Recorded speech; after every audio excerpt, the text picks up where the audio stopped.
Hello friends, welcome to Geetha மாமி recipes. Summer start ஆயிடுச்சு. So mango season வந்துருச்சு. சூப்பராக 10 நிமிஷத்தில் நல்லா புளிப்பாக காரமாக ஒரு மாங்காய் தொக்கு எப்படி செய்யுதுன்னு பார்க்கலாமா? வாங்க வீடியோக்குள்ளே போகலாம். இதுக்கு தேவையான பொருட்கள், நல்லா மாங்காயை அலம்பிட்டு தொடச்சிட்டு ஈரம் இல்லாமல் திருவி வச்சுக்கணும். நான் இங்கே 4 மாங்காயை திருவி வச்சுருக்கேன்.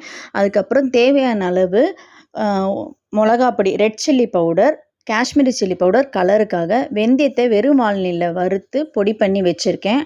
அதுக்கப்புறம் தாளிக்கிறதுக்கு கடுகு, நல்லெண்ணெய், உப்பு, பெருங்காயம், இதுதான் இதுக்கு தேவையானது. அடிகனமான வாளி ஒன்று போட்டுக்கலாம். அதில் நல்லெண்ணெயை விட்டுக்கோங்க. இப்போ கொஞ்சம் விட்டுக்கலாம், பின்னாடி கொஞ்சம் விட்டுக்கலாம். நல்லெண்ணெய் காஞ்சதுக்கப்புறம் கடுகு, பெருங்காயம், கட்டி பெருங்காயம் நான் இங்கே யூஸ் பண்ணுறேன். ஸோ வாசனை அதிகமாக இருக்கும். பெருங்காயம் பொரிஞ்சதுக்கப்புறம் நம்ம திருவி வச்சுருக்கோம் இல்லையா, அந்த மாங்காயை போட்டு ஒரு 5 மினிட்ஸ் நல்லா வதக்கிக்கோங்க. மாங்காய் சாஃப்ட் ஆகிடும். இந்த மாங்காய் வதங்குறச்சவே இதுக்கு தேவையான அளவு உப்பு, மஞ்சப்பொடி கலருக்காகவும் சேர்க்குறோம். ஸோ இப்போ இதில் லைட்டாக எண்ணெய் பிரிஞ்சு வர ஆரம்பிச்சிடும். ஒரு 5 மினிட்ஸ் கழிச்சதுக்கப்புறம் இதில் இப்போ காஷ்மீரி சில்லி பவுடரும் நம்ம வச்சுருக்க ரெட் சில்லி பவுடரையும் ஒன்றா போட்டு மிக்ஸ் பண்ணிக்கலாம்.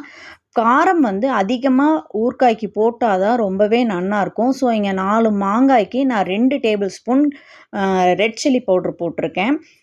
இப்போ வெந்தயப்பொடி 1 ஸ்பூன் வெந்தயப்பொடியை போட்டுக்கலாம். இது அடி சேர நல்லா மிக்ஸ் பண்ணி வச்சுக்கணும். இது ஒரு 5 மினிட்ஸ் இருந்தால் போதும். அடி பிடிக்காமல் இருக்கிறதுக்கு சிம்மில் வச்சுக்கோங்க. இப்போ மறுபடியும் ஒரு 100 கிராம் நல்லெண்ணெயை தலைமையில் கொட்டுங்க. ரொம்பவே செக்கெண்ணெய் யூஸ் பண்ணிங்கன்னா ரொம்பவே வாசனை அருமையாக இருக்கும். இப்போ நம்மளோட சுவையான புளிப்பான காரசாரமான மாங்காய் தொக்கு ரெடி ஆகிடுச்சு. இதே போல் நீங்களும் உங்கள் வீட்டில் ட்ரை பண்ணி பார்த்துட்டு எனக்கு கமெண்ட் பண்ணுங்கள்.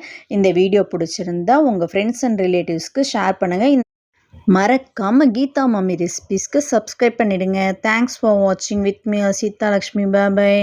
இங்கே பாருங்கள், ஆறுனதுக்கப்புறம் இந்த மாதிரி ஒரு ஜாடியில் போட்டு வச்சிங்க அப்படின்னா ரொம்ப நாளைக்கு நல்லாவே வரும். ஈர ஸ்பூன் யூஸ் பண்ணாதீங்க, ஈர கை யூஸ் பண்ணாதீங்க. இதுதான் டிப்ஸு. இது ஷெல்ஃப் லைஃப்